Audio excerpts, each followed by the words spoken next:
concernant. Tu es notre Seigneur, tu es notre Roi. Te remercions parce que tu veux nous parler aujourd'hui. Te remercions pour ta parole qui est source de vie. Merci pour la présence. Merci pour ta présence. Oh glorieux Saint-Esprit, nous dépendons de toi. Viens nous enseigner. Fais que nos cœurs soient disposés et que nos cœurs puissent apprendre. Nos cœurs, que nous soyons transformés pour la gloire du nom de Jésus dans nos vies. Amen. Amen.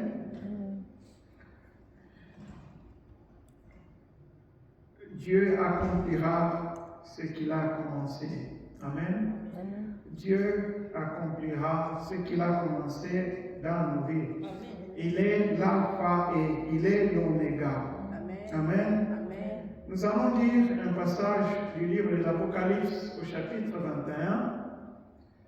Et c'est un passage que nous connaissons.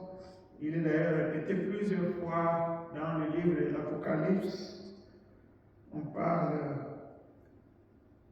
c'est Dieu qui parle lui-même, ou le Seigneur Jésus qui parle, qui se présente lui-même à 3 reprises dans le livre de l'Apocalypse. Il dit qu'il est l'alpha et il est l'oméga. Nous allons essayer de comprendre ce que cela signifie. Quand Dieu dit qu'il est l'alpha et qu'il est l'oméga, qu'est-ce que cela implique? Nous allons d'abord nous lever et puis lire 2 passages ou 3 passages de l'Écriture par rapport à ce sujet. Apocalypse 21, du verset 5 jusqu'au verset 6. Apocalypse 21, du verset 5 jusqu'au verset 6, dit ceci. Et celui qui était assis sur le trône dit, voici, je fais toutes choses nouvelles. Et il dit, écris, car ces paroles sont certaines et véritables. Et il me dit, c'est fait. Je suis l'alpha et l'oméga, le commencement et la fin. À celui qui a soif, je donnerai de la source de l'eau de la vie gratuitement. Dans Apocalypse 22, verset 13, la même parole est presque dite. Hein? Je suis l'alpha et l'oméga, le premier, le dernier, le commencement et la fin.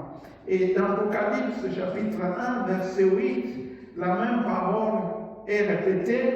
Je suis l'alpha et l'oméga, dit le Seigneur Dieu, celui qui est, qui était et qui vient, le Tout-Puissant. Dans Genèse au chapitre 1, au verset 1, la parole de Dieu commence comme ceci, au commencement Dieu. Genèse chapitre 1 au verset 1, au commencement Dieu créa les cieux et la terre. Au commencement Dieu. Et puis nous allons à la lettre aux Philippiens au chapitre 1 au verset 6. Philippiens chapitre 1 verset 6. La parole de Dieu dit ceci, et c'est Paul qui s'adresse aux chrétiens de Philippe, il leur dit, je suis persuadé que celui qui a commencé en vous cette bonne œuvre la rendra parfaite pour le jour de Jésus-Christ. Je suis persuadé que celui qui a commencé en vous cette bonne œuvre la rendra parfaite pour le jour de Jésus-Christ. Amen. Amen. On peut s'asseoir. Alors, comme nous venons de le dire, dans le livre de l'Apocalypse, je suis l'alpha et l'oméga, c'est le Seigneur Dieu qui parle, c'est Jésus-Christ qui parle, se présente à 3 reprises, et vous connaissez le nombre 3, c'est le nombre de la perfection dans la parole de Dieu. Amen. Je suis l'alpha et l'oméga, je suis l'alpha et l'oméga, je suis l'alpha et l'oméga. Que signifie lorsque Dieu dit qu'il est l'alpha et l'oméga? C'est ce que nous allons essayer de comprendre. Ça, 2 ou 3 sens quand Dieu dit qu'il est l'alpha et qu'il est l'oméga. La première signification, c'est ceci. Ça signifie que Dieu est le commencement, ou il est au commencement, et il est à la fin, ou il est la fin de sa création. Amen. Quand on dit que Dieu est alpha et il est oméga, ça signifie qu'il est au début de sa création et il est à la fin de sa création. Qu'il est le début de sa création et qu'il est la fin de sa création. Il est le début, mais il est aussi l'objectif. Parce que la fin peut signifier le point final, mais ça peut signifier aussi l'objectif. Amen.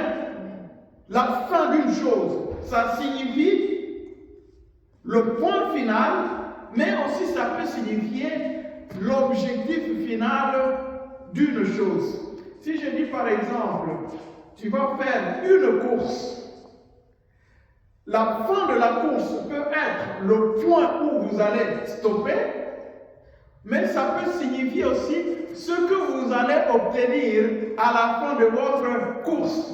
Alors, quand Dieu est l'alpha et il est l'oméga, la parole de Dieu le dit plusieurs fois, ça signifie que c'est lui qui initie la chose, il initie la création, et à la fin, c'est lui qui doit être glorifié.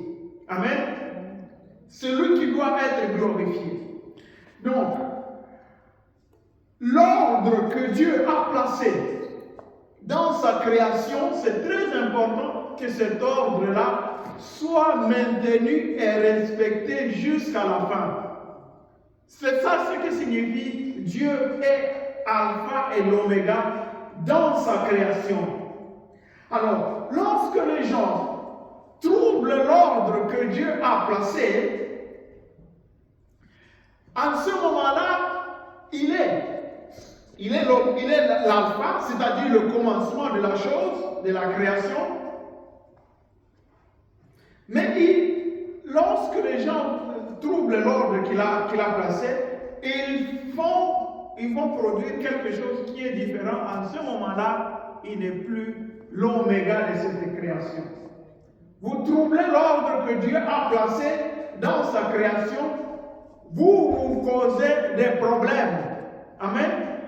Lorsque Dieu n'est plus l'alpha et l'oméga de quelque chose, ça signifie que vous êtes en train de causer des problèmes, des troubles et des désorganisations.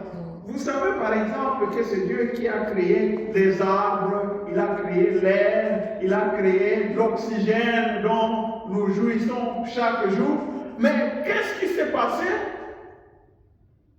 Les gens, oubliant que Dieu est la source de tout ce que nous avons trouvé sur la terre, ils ont commencé à développer des choses en dehors de la volonté de Dieu. Ils ont commencé à produire des histoires et ils ont oublié qu'il faut respecter que l'ordre que Dieu a établi pour que ça puisse continuer de façon harmonieuse. Et les conséquences, c'est que les gens, maintenant, ils retrouvent que le monde, au lieu d'être un lieu d'hébergement, ça devient un lieu dangereux. Il y a des troubles, il y a des catastrophes, et il y a des histoires, beaucoup d'histoires. Ils essaient de réparer en oubliant que le Créateur, c'est Dieu. C'est lui uniquement qui peut arranger les choses.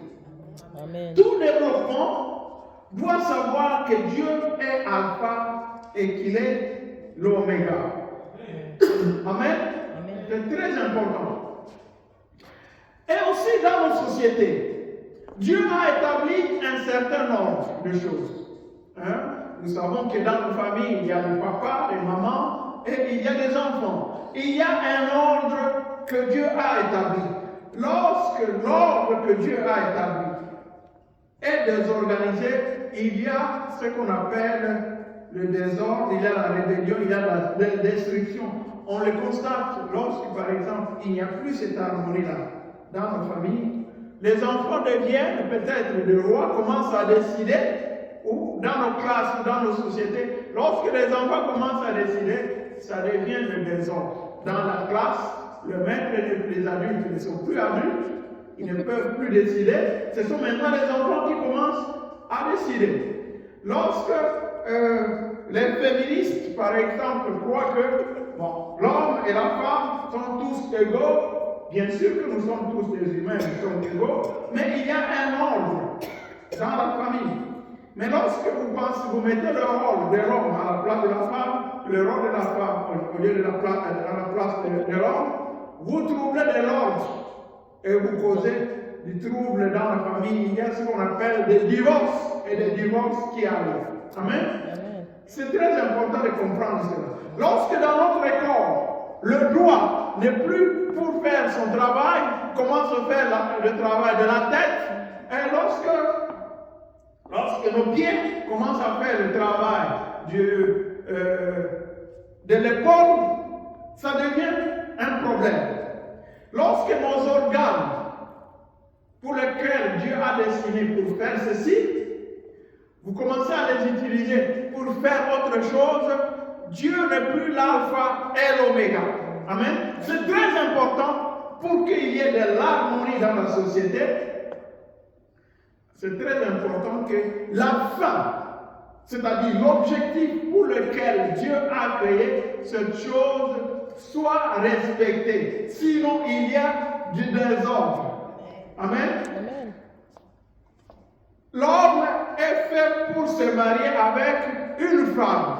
Mais si un homme commence à se marier avec un homme, ou une femme commence à se marier avec une femme, ou une femme commence à se marier avec une femme, vous causez du désordre et vous allez payer les conséquences de ce désordre. Amen. Vous n'êtes pas le créateur de l'homme et de la femme. Vous ne pouvez pas changer les objectifs pour lesquels Dieu a créé ces gens-là. Vous ne pouvez pas le faire. Lorsque vous le faites, vous causez le problème. Amen. Amen. Et il y a des gens, beaucoup de gens dans l'histoire de l'humanité, qui ont cru qu'eux, ils peuvent décider du sort des autres. Hein? Ils peuvent décider de ce que va advenir à toute une société. Hein? Dieu crée tel nombre de populations ou tel... vous décidez que non, ces gens, ils n'ont pas le droit de vivre. Hein? Vous devenez, vous, l'oméga de la vie des gens. Ces gens, souvent, à la fin, Dieu leur montre qu'ils ne sont que des humains, Amen. qui ne peuvent pas être, eux, les décideurs de la situation des autres. Amen. Alors, Dieu est alpha et il est oméga. Le soleil être l'alpha et l'oméga. Amen. Le soleil être l'alpha et l'oméga. La raison pour laquelle il crée les choses, les choses doivent atteindre le même objectif à la fin. Excusez. Amen. La deuxième signification qu'il y a dans l'expression que Dieu est alpha et qu'il est l'oméga, ça signifie que Dieu réalisera ce qu'il s'est proposé de réaliser. Amen. Amen. Dieu réalisera ce qu'il s'est proposé de réaliser. Il n'échouera jamais dans ce qu'il s'est proposé de réaliser. Amen. Ses plans peuvent être retardés,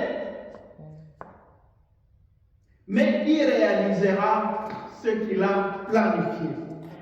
Et là, dans le livre de l'Apocalypse, nous le voyons clairement. Au début de la Bible, dans le livre de la Genèse, Dieu crée l'homme et la femme dans un objectif précis.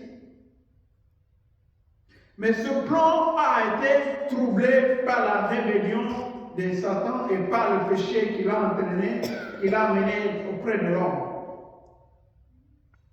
Et nous vivons vivons dans une situation où on ne voit pas à présent, est-ce que réellement le plan de Dieu sera réalisé? Mais parce que Dieu est Dieu, lorsqu'il a décidé quelque chose, cette chose va se réaliser. Surtout si ça vient de lui, la chose va réellement se réaliser. Amen. Amen. Lorsque cette affirmation arrive dans le livre de l'Apocalypse, c'est pour dire que réellement Dieu fera cela. Cette église qui est connue comme l'épouse du Christ, qui est présentement le corps du Christ, elle sera prête, elle sera sainte, elle sera glorifiée et elle sera présentée devant l'agneau comme son épouse à la fin du temps. Qu'on le veille ou qu'on ne le veille pas, il en sera ainsi. Amen. Parce que c'est Dieu qui l'a voulu qu'il en soit ainsi. Amen. C'est pourquoi Dieu est Alpha et il est l'Oméga. Il réalisera. Ces plans peuvent être retardés, mais ces plans n'échouent jamais. Dans le livre des Éphésiens, au chapitre 4, on dit que nous allons progresser, nous allons travailler jusqu'à ce qu'il y ait l'unité de la foi. L'unité de la foi parmi les fils de Dieu, parmi tous les enfants de Dieu. Si on regarde les communautés actuellement dans les églises, il y en a plein. Amen. Chrétiens là-bas, chrétiens là-bas, chrétiens là-bas, chrétiens là-bas. Et ils ne sont pas d'accord sur plusieurs points. Amen. Peut-être la seule chose sur laquelle ils sont d'accord, c'est qu'il y a un seul Dieu, trinitaire, Dieu Père, Fils, et ils connaissent Jésus-Christ comme leur Seigneur. C'est peut-être l'unique chose sur laquelle ils sont d'accord. Mais toutes les autres choses, les chrétiens, certains disent qu'il faut battre le tambour à l'église, d'autres disent qu'il faut être silencieux. Certains disent qu'il faut être debout, d'autres disent qu'il faut être penché. C'est comme ça que les chrétiens sont actuellement. Alors on peut se demander, est-ce qu'on arrivera un jour à l'unité de foi? Vu la divergence, la diversité des doctrines. Mais la parole de Dieu dit, cette église sera glorifiée, présente devant l'agneau, comme épouse. Donc, à la fin de temps, il y aura finalement l'unité des chrétiens. Amen. Il y aura l'unité des chrétiens. Nous serons dans l'unité de foi. Et l'église tout entière sera présentée devant l'agneau comme épouse prête. Elle sera prête et sera préparée. Amen. Donc, Dieu réalisera ce qu'il a planifié. Et je prie le Seigneur que ce qu'il a commencé dans votre vie, que cela aussi puisse se réaliser. Amen. Amen. Que cela puisse se réaliser. Parce que c'est lui qui l'a décidé, eh bien, il en sera ainsi. Amen. Dieu est Alpha et Oméga. Cela signifie qu'il est les deux à la fois. Il est Alpha et il est l'Oméga. C'est très important. Nous ne pouvons pas seulement nous dire qu'il est l'Alpha et qu'il n'est pas l'Oméga. Ou qu'il sera l'Oméga sans être l'Alpha. Les deux doivent être liés. Il n'est pas Alpha ou Oméga. Il n'est pas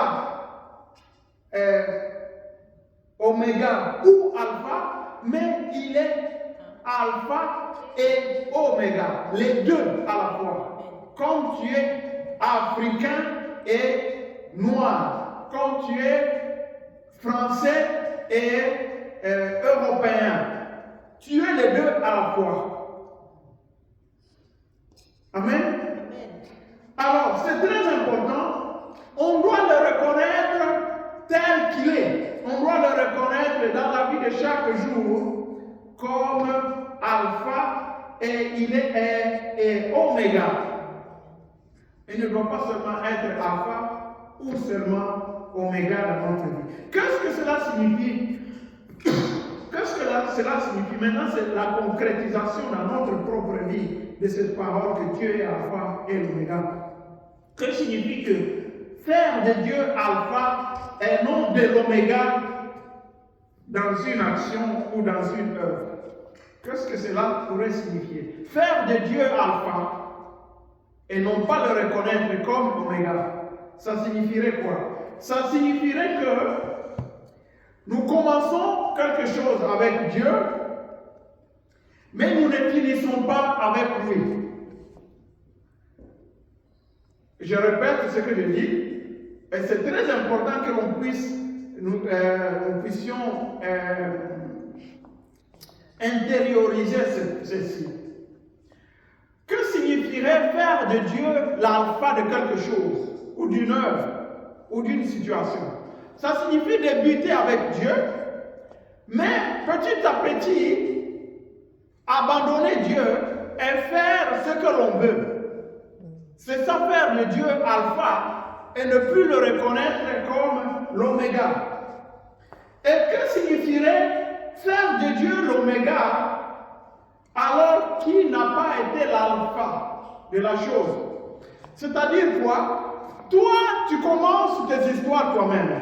Dieu n'est pas impliqué dedans, hein? Mais à la fin, tu veux appeler Dieu qu'il puisse qu'il puisse accomplir la chose.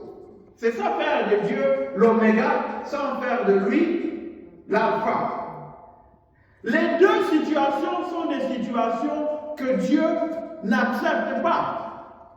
Les deux situations, ce sont des situations que Dieu n'accepte pas. Dieu n'acceptera pas d'être seulement l'alpha sans être l'oméga, et il n'acceptera pas d'être l'oméga sans avoir été l'alpha.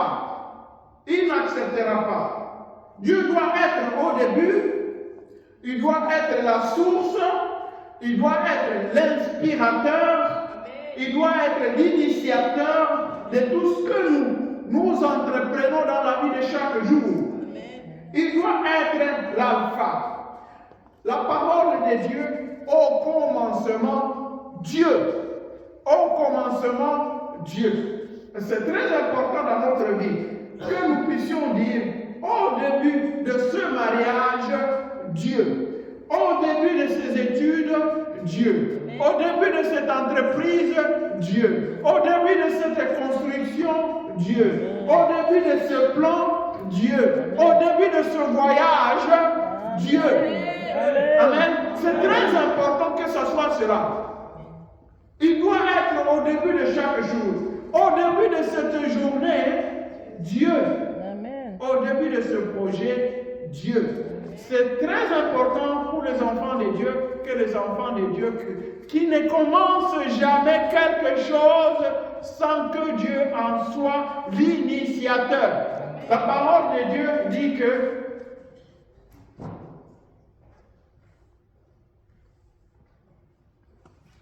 c'est lui qui met en vous le désir et le faire. Amen. Nous devons souvent réfléchir par rapport à nos désirs, par rapport à ce que nous ressentons en nous. Hein? Nos désirs viennent-ils de nous-mêmes ou c'est Dieu qui a mis en nous ces désirs? Hein? C'est très important parce que pour la plupart de choses que nous commençons dans la vie, qu'est-ce qui nous inspire? Qu'est-ce qui nous inspire à commencer la chose? C'est souvent le désir que nous avons en nous, n'est-ce pas? Lorsque par exemple je dis, bon, moi je veux voyager, je vais prendre mes vacances pour New York, par exemple. Je vais faire un voyage pour New York. C'est un désir qui est venu en moi. Si nous voulons faire de Dieu l'alpha, nous devons être capables de réfléchir ou demander que le Saint-Esprit nous aide. D'où vient ce désir?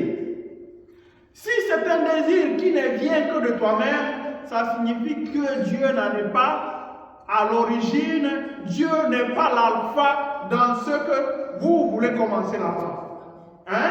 C'est très important. Si ça vient uniquement de vos envies, si ça vient tout simplement de vos pensées, si ça vient tout simplement de votre cupidité ou des désirs de la chair, ça signifie que ce n'est pas Dieu qui est au début de cette histoire.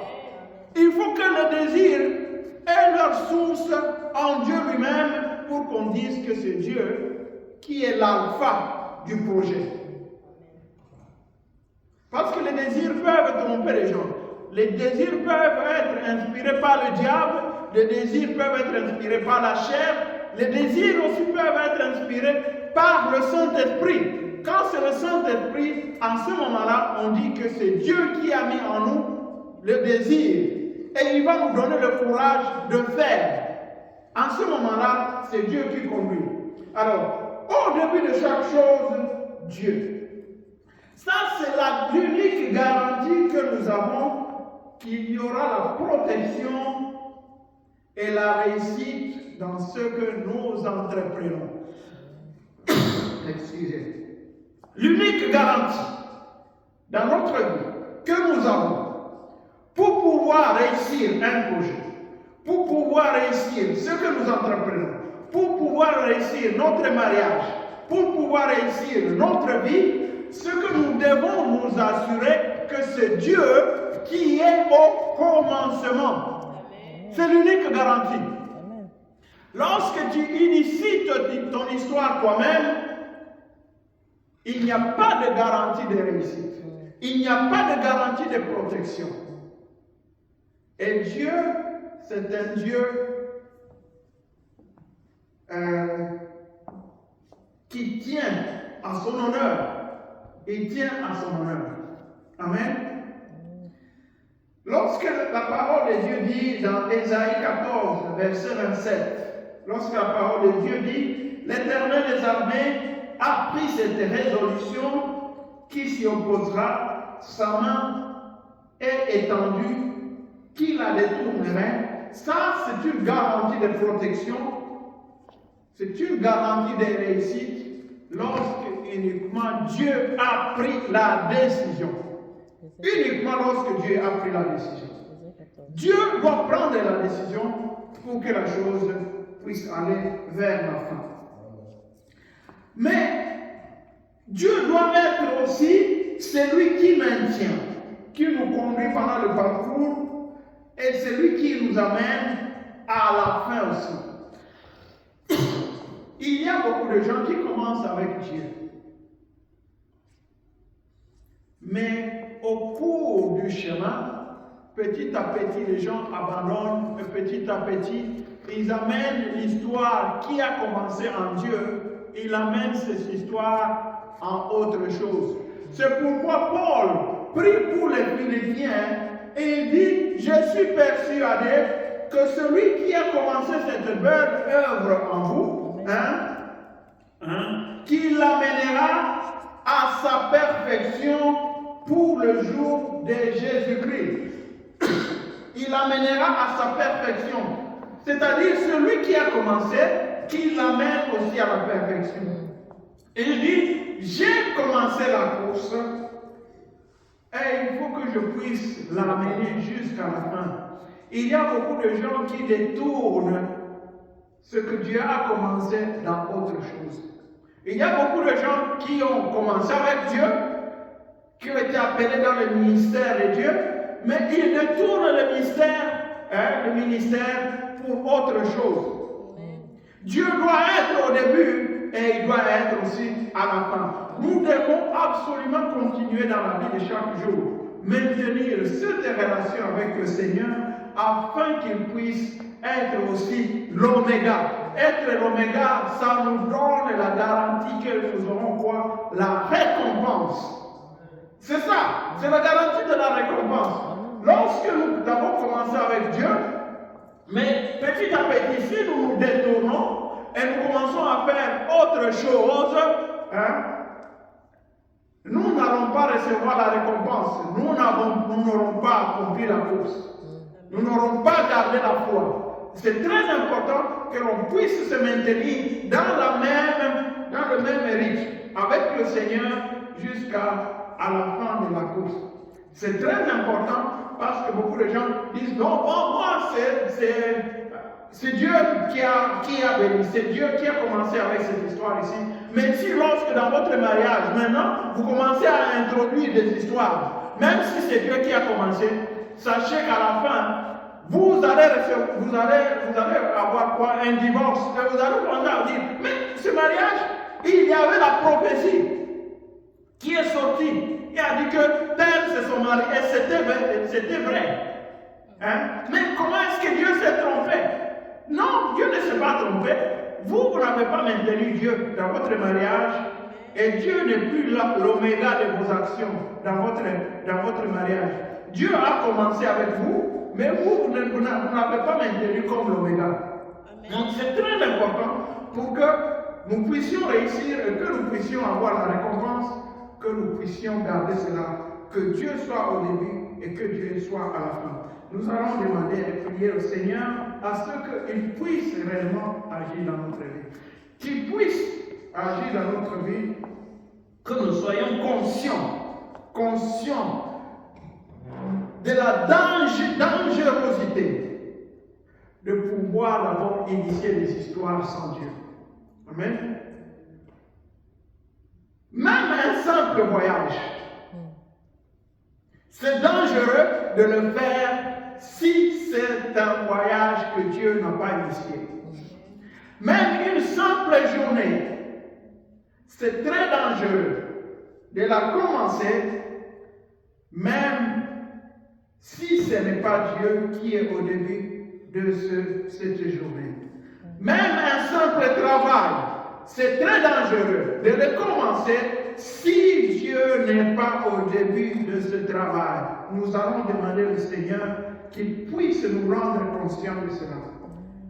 Qu'il puisse nous rendre conscients de ça, de la dangerosité de la vie, de pouvoir commencer des histoires dans nos vies sans faire de lui l'alpha. Demandons qu'il soit l'alpha de toutes nos choses, qu'il soit l'alpha de notre vie, qu'il soit l'alpha dans nos décisions, qu'il soit l'alpha dans nos désirs, qu'il soit l'alpha dans nos plans, qu'il soit l'alpha de notre destinée, celui qui initie, celui qui commence, celui qui inspire, celui qui amène à nous les désirs.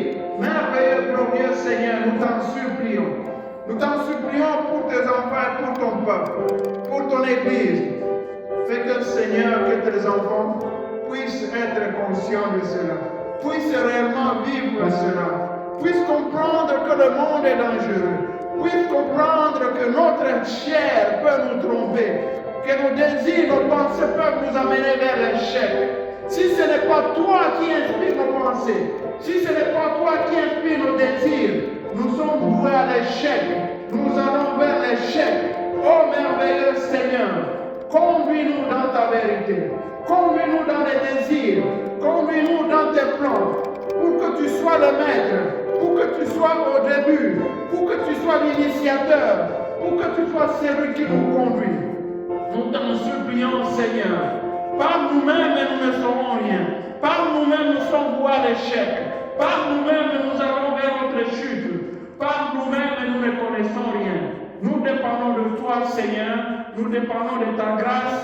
Nous dépendons de ta puissance. Nous dépendons de ton esprit pour qu'il puisse nous guider dans la vérité. Oh, merci, Seigneur. Parce qu'après nous avoir inspirés, après avoir décidé de ce que nous allons faire, tu es aussi avec nous. Tu ne nous abandonnes pas. Tu es non seulement Alpha, mais tu es également l'Oméga. Tu es celui qui nous conduit, qui nous amène vers la fin. Maintiens-nous sur la course. Maintiens-nous sur le chemin. Maintiens-nous vers le chemin de la réussite. Afin qu'en fin de compte, nous puissions obtenir la récompense. La récompense qui ne dépendra que lorsque nous aurons obéi jusqu'à la fin. Lorsque nous aurons maintenu le cap. Lorsque nous aurons couru la course sur le chemin que tu as tracé, afin que nous puissions avoir la récompense. Merci Seigneur. Nous te remercions pour toutes les bonnes choses que tu as initiées dans nos vies. Et fais que ces choses puissent continuer à se maintenir sous ta garde, se maintenir sous ta protection et amener vers la fin le plan que tu as prévu. Je te prie pour ton peuple. pour tous ceux qui vont écouter ce message, qu'ils puissent conscientiser cela dans la vie, qu'ils puissent le vivre réellement dans chaque jour, afin que la réussite soit leur part. Merci Seigneur, parce que c'est toi qui as accompli cela dans la vie de tes enfants. Au nom de Jésus-Christ, Amen. Amen.